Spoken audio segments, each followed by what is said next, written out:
오늘은 욥기 16장의 말씀을 가지고 그러나 정결하게의 사업이라는 제목으로 함께 하나님 말씀을 나누도록 하겠습니다. 오늘 본문은 엘리바스에 대한 욥의 두 번째 대답입니다. 엘리바스와 친구들이 연이어서 계속 욥의 상황에 대해서 설명을 하고 또 두 번째가 되어서 엘리바스가 다시 한번 또 이야기하는데, 엘리바스는 이렇게 이야기하는 거예요. 욥, 너가 지금 겪고 있는 그 모습은 마치 운 좋게도 부자가 된 악인의 결말과 똑같다, 이렇게 말하고 욥을 죄인으로 정죄를 합니다. 인간의 위치는 주인이 아니라 하인입니다. 그럼에도 불구하고 엘리바스는 자신이 가지고 있는 신학과 또 자신의 신앙적 경험을 갖고 마치 심판관이 된 듯 그렇게 욥 앞에 서서 그렇게 욥을 판단하고 있죠.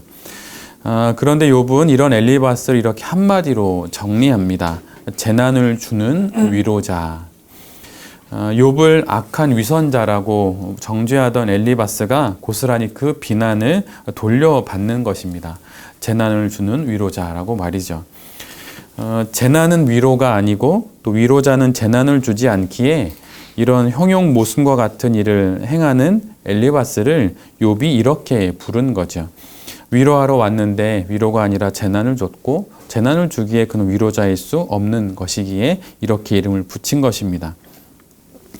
위로하러 왔던 이들이 오히려 재난을 주고, 힘이 되어야 할 이들이 오히려 짐이 되는 이런 상황, 또 기대했던 일들이 모두 어그러지는 그때가 다가올 수 있습니다. 기도로 시작한 사업이고 또 기도로 또 시작한 목회인데 온갖 모순의 울타리에 둘러싸여 어려움을 가질 때가 분명 있지요. 어쩌면 코로나로 인한 지금이 그런 상황일 수 있을 것 같습니다. 우리가 앞에서 잠깐 함께 봤던 말씀에 보면 욥이 마치 자신이 관역이 된 것 같다는 말을 해요. 그것도 하나님이 막 화를 쏘시는데 내가 그 앞에 관역이 된 것 같은 거죠. 얼마나 괴로우면 그렇게 이야기를 할까요? 그런데 지금 사업을 하는 입장에 있어서 코로나로 겪는 지금의 상황이 마치 그런 것처럼 느껴질 수도 있습니다. 그러나 신앙은 바로 이럴 때 빛을 발하는 법입니다. 깜깜한 밤에 작은 전등 하나가, 그 작은 불빛 하나가 나아갈 길을 밝혀주듯 말이죠. 예일대의 조직신학 교수인 신학자 중에 미로슬라브 볼프라는 사람이 있어요. 많이 들어보셨을 텐데 그 사람이 쓴 책 중에 배제와 포용이라는 책이 있습니다. 그리고 이 책으로 이 사람이 아주 유명한 사람이 되었는데, 그 이유는 볼프라는 이 사람의 고향은 크로아티아였어요. 근데 1990년대에 인종 청소라고 하는 말이 처음 생겨났을 때가 바로 그 전쟁에서의 상황이었는데, 그 크로아티아의 그 전쟁 속에 인종 청소가 일어나는 그 상황 속에 크로아티아를 떠나서 이제 미국과 독일에서 공부를 하고 마침내 이제 신학자가 된 사람입니다. 근데 자신의 눈앞에서 가족들이 죽어나가고 동족들이 총과 칼에 이렇게 죽어나가는 모습들을 보면서 이것을 신학으로 풀기로 결정을 하고 신학자가 된 사람이에요. 그리고 그 모든 여정을 정리해서 좀 두꺼운 책으로 나온 것이 배제와 포용이라는 책입니다. 그런데 이것으로 워낙 유명한 사람이 되다 보니 많은 세미나에 초청을 받기도 했었어요. 그래서 어느 날 볼프가 강연장에서 배제와 포용, 그 책의 제목에 맞게 용서에 대한 이야기를 열띠게 강연을 했습니다. 또 강연이 마쳐지고 나서 이제 질의응답 시간이 되었는데, 그때 어느 신학자가 손을 들어서 이런 질문을 하게 돼요. 볼프에게 이렇게 묻습니다. 당신은 용서와 포용을 계속 이야기하고 있습니다. 그렇다면 당신의 가족을 죽인 이들을 당신은 용서했습니까? 이 질문을 받자 볼프가 잠시 생각에 잠깁니다. 그리고 그는 정리가 되었다는 듯 고개를 들고 이렇게 대답을 해요. 그의 대답은 이렇게 시작합니다. 아니요. 저는 아직 용서하지 못했습니다. 그러나 용서하려고 합니다. 왜냐하면 그것은 갈 수 있어서 가는 길이 아니라 가야 하는 길이기 때문입니다. 종교는 그 속성상 고상한 척 하려는 속성이 있어요. 그러나 그런 고상한 척은 하나님과의 인격적 관계에서 나오는 것이 아니라 교리와 머리에서 나온 것일 때가 많이 있습니다. 그리고 교리를 신봉하다 내가 이해할 수 없는 상황을 맞게 될 때 놀라고 당황하게 되지요. 그러나 하나님의 인격을 신뢰할 때는 잠깐 당황하기는 하지만 결국 믿음으로 인생을 걸어가게 됩니다. 당황하는 것은 그래서 괜찮습니다. 그러나 더 위험한 것은 포장하는 것이죠. 포장해서 아무것도 아닌 것처럼 이렇게 하는 거죠. 욥은 지금 겪고 있는 그 모든 상황들을 그 무엇으로도 포장할 수 없는 상황들 속에서 당황스러워합니다. 그래서 자신의 그 당황스러움 가운데지만 그 가운데 자신의 상황들을 받아들이려고 애쓰고 있죠. 그리고 그 길을 이렇게 걸어가겠다고 고백합니다. 그것이 오늘 17절 말씀이에요. 그러나 내 손에는 포악이 없고 나의 기도는 정결하니라. 신앙은 늘 그리고의 순간이 아닌 그러나의 순간에 비로소 빛을 발합니다. 우리 모두 낯설면 좀 불안하지요? 겁이 나고 그래서 포악해지기 마련입니다. 그래서 가능한 모든 수단을 동원해서 그곳을 빨리 벗어나려고 하죠. 먼저 살고 봐야 하기 때문입니다. 그러나 욥은 그 순간에도 포악하지 않은 손과 정결한 기도를 드리는 삶을 선택합니다. 갈 수 있어서 그 삶을 선택하는 것이 아니라 그렇게 살아야 할 삶이기에 욥은 그 삶을 선택하지요. 우리 주님 예수님께서도 십자가의 길을 갈 수 있어서 걸어가신 것은 아니에요. 가야만 하기에 그 길을 걸어가신 것이죠. 그래서 그 예수님이 가야만 하기에 그 길을 걸어가야 했기 때문에 겟세마네 동산에서 그러나 나의 원대로 마시고 하나님의 원대로 해 주십시오. 그런 기도를 드리게 된 것이죠. 위기의 순간에 기독 사업가가 보여야 할 도전은 가능성이 보이기 때문에 하는 도전이 아니라 가치가 있기 때문에 하는 도전이에요. 할 수 있어 하는 도전이 아니라 해야 할 도전이기에 하는 도전입니다. 가능성은 그리고이지만 가치는 그러나일 때가 훨씬 많아요. 이러한 가치에 대한 도전이기에 그러나의 순간에 신앙이 빛을 발하고 믿음이 그 길을 비춰주는 것이죠. 기독 사업가는 이 빛을 따라 포악을 버리고 정결하게 위기를 통과하게 되는 것입니다. 대구에서 마른 국수집을 하던 가게가 있었어요. 근데 그때 그 국수에 자그마한 국수집이지만 나름 상표를 붙여야 하니까 이제 상표를 붙이게 되잖아요. 여담으로 저희 아버님은 야채 장사를 하셨는데 우리 야채라고 하는 이름을 갖고 야채 장사를 하셨어요. 지금으로부터 한 벌써 40-50년 전인 것 같은데요. 근데 그때 그 이름이 참 좋아서 장사가 잘 됐어요. 그래서 이렇게 야채 가게도 하나씩 늘리고 이렇게 하셨었는데 이 국수집도 이제 국수를 팔지만 이제 자그마한 가게겠지만 이제 국수에다 이름을 붙여야 하는데 그때 이제 별을 붙이기로 했어요. 근데 별을 하나만 붙이면 좀 맹숭맹숭하니까 별을 3개를 붙였습니다. 그리고 별표 국수 가게가 이제 시작이 되었는데 그게 바로 지금의 삼성의 시작입니다. 서울에 경일상회라고 하는 쌀집이 있었죠. 그 가게를 운영하던 젊은 청년이 있었는데 그 청년이 만든 회사가 현대입니다.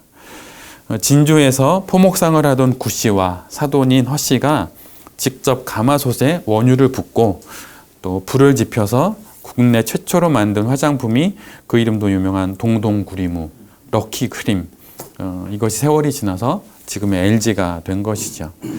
우리는 대부분 지금 너무나도 인류 기업이 되어 있는 그들을 보면서 대부분 성공한 이후에 그들의 모습만 보니까 이들 모두가 처음부터 큰 회사였던 것으로 생각을 합니다. 그래서 튼튼한 재력으로 시작했다고 생각을 하죠. 그러나 약자가 아니었던 강자는 없고 시련과 실패, 고난과 어려움을 겪지 않은 사업은 이 세상에 단 하나도 없습니다.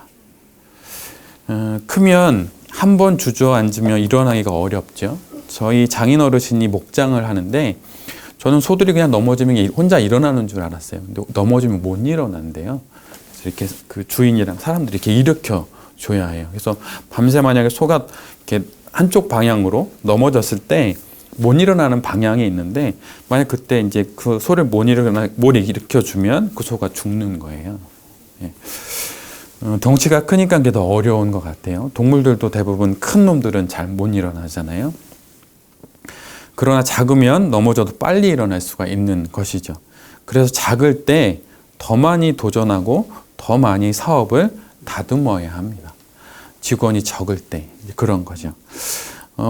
얼마 전에 배달의 민족 그 김봉진 대표가 인터뷰하던 또 그분이 쓴 책을 제가 몇 권 읽기도 했었는데 그분이 그런 이야기를 하더라고요. 처음 배달의 민족을 시작했을 때는 인원이 작으니까 빨리빨리 판단하고 방향이 틀리면 방향 빨리 바꾸고 뭐 이렇게 했는데 직원이 뭐 100명, 200명 자꾸 많아질수록 전체 사업 규모 가운데 한 20, 30% 정도는 이 사업이 앞으로 5년, 10년 뒤에 어느 방향으로 가야 할지를 연구하는 것에 투자를 한다는 거예요.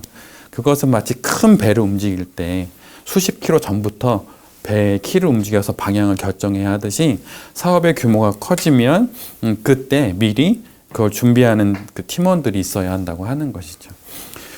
그것처럼 큰 규모의 사업을 할 때는 그런 것들이 필요합니다. 근데 작을 때는 빨리빨리 또 적응하고 빨리빨리 바꿀 수 있는 것이죠. 그런데 이 모든 것이 그러나의 순간에 더 잘 이루어집니다. 내가 사업 규모가 작고 위험하다 싶을 때 빨리빨리 바꿀 수 있는 것이죠. 지금이 바로 그런 순간일 수 있다는 생각이 들어요.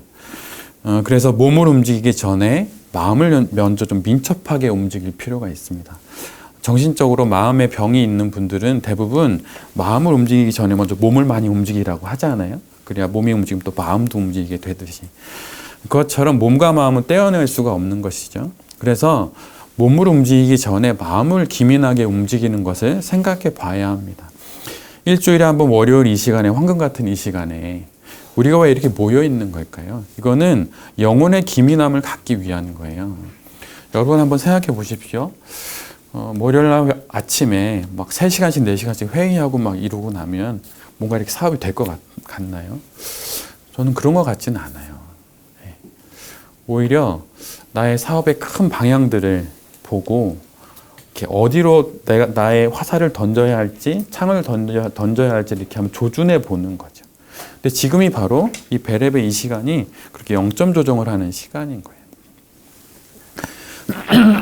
그래서 몸을 움직이기 전에 마음을 움직여야 하고 또 사업에 능수능란한 손과 발을 가지기 전에 포악이 없는 손과 정결한 기도를 드릴 수 있는 손을 갖는 것이 기독 사업가가 되는 가장 첫 번째 길이라고 말씀드릴 수 있습니다. 책은담에 이런 이야기가 나옵니다. 한번 들어보세요. 약간 긴데 한 문장이긴 해요.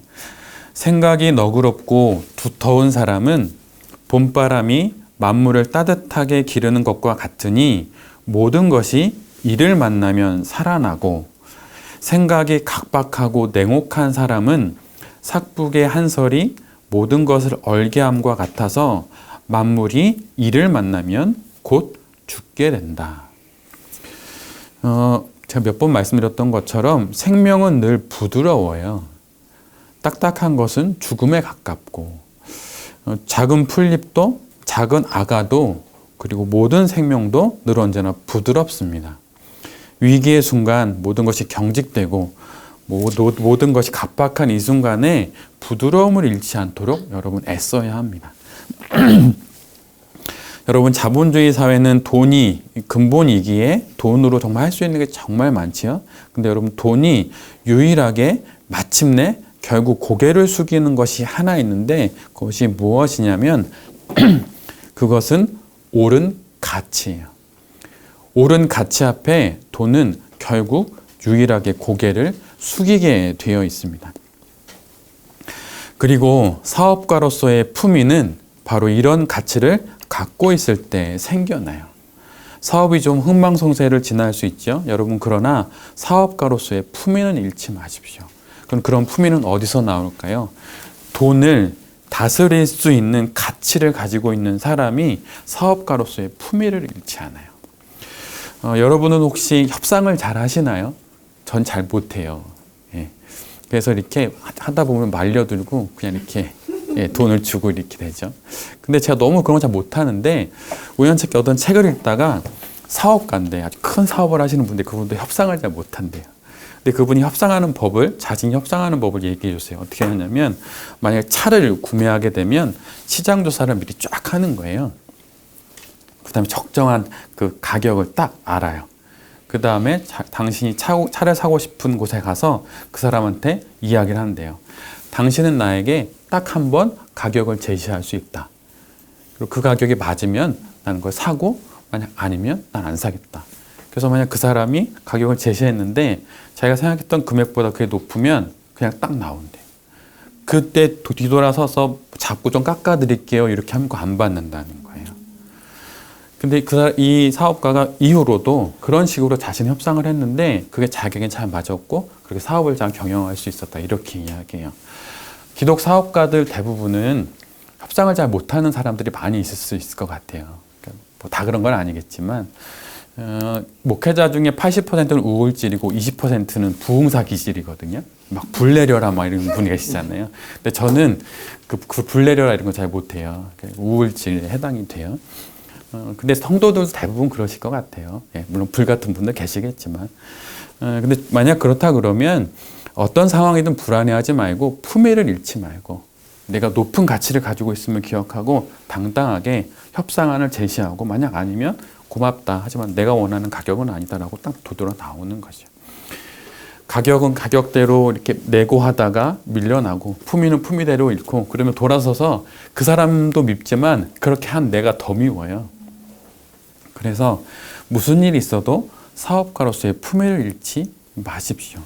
그것이 무엇일까요? 포악해지지 않는 거예요. 그리고 정결한 손을 갖는 거예요. 그러면 뒤돌아서서 후회가 없어요. 나는 정결한 손을 가졌고 나는 포악하지 않았기 때문이죠. 성도는 본능이 아니라 본질을 따라 살아가는 사람들입니다. 근데 그것이 힘이 있어요.